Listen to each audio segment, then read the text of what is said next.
Anda kembali di Kabar Siang, pemirsa. Salah satu petinggi Partai Demokrat, Syarif Hasan, menjalani pemeriksaan oleh Komite Etik KPK terkait bocornya sprindik Anas Urbaningrum. Syarif Hasan membantah telah mengetahui penetapan Anas Urbaningrum sebagai tersangka. Rekan Anas Urbaningrum, Syarif Hasan, diperiksa Komite Etik KPK terkait bocornya sprindik. Menteri Koperasi dan UKM ini datang untuk dimintai keterangan sebagai saksi, sebab sebelumnya Syarif Hasan diduga mengetahui status rekannya menjadi tersangka. Namun usai menjalani pemeriksaan, saksi membantah mengetahui bocornya draft surat perintah penyidikan. Bahkan ia menegaskan kedatangannya ke gedung KPK untuk mengklarifikasi bahwa informasi penetapan Anas Urbaningrum menjadi tersangka didapat dari wartawan.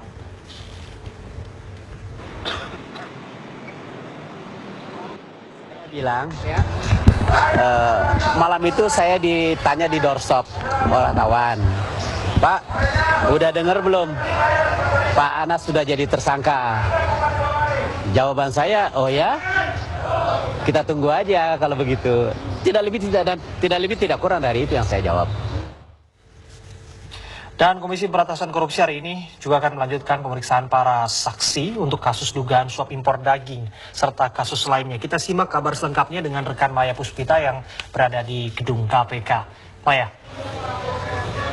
Abraham, Nana, dan juga pemirsa, Komite Etik Komisi Pemberantasan Korupsi meminta keterangan dari Menteri Koperasi dan UKM yang juga Sekretaris Dewan Pembina Partai Demokrat Syarif Hasan terkait penyelidikan bocornya draft surat perintah penyidikan atau sprindik atas nama mantan Ketua Umum Partai Demokrat Anas Urbaningrum. Ketua Komite Etik Anies Baswedan menyatakan keterangan dari Syarif Hasan diperlukan berkaitan dengan pemberitaan di media online pada hari Kamis malam tanggal 7 Februari 2013.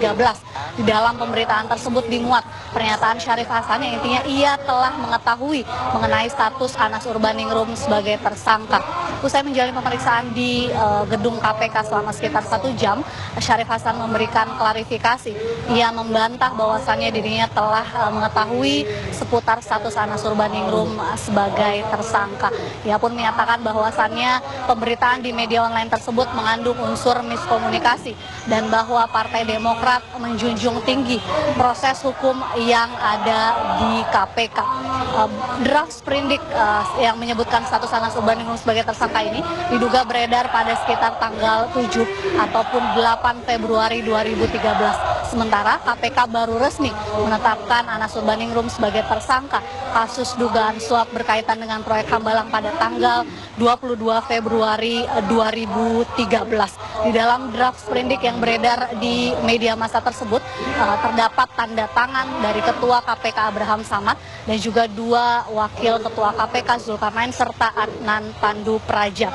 Dan berkaitan dengan bocornya draft sprindik ini, Komite Etik KPK juga telah memeriksa unsur pimpinan KPK yaitu Bushro Mukodas dan juga Zulkarnain.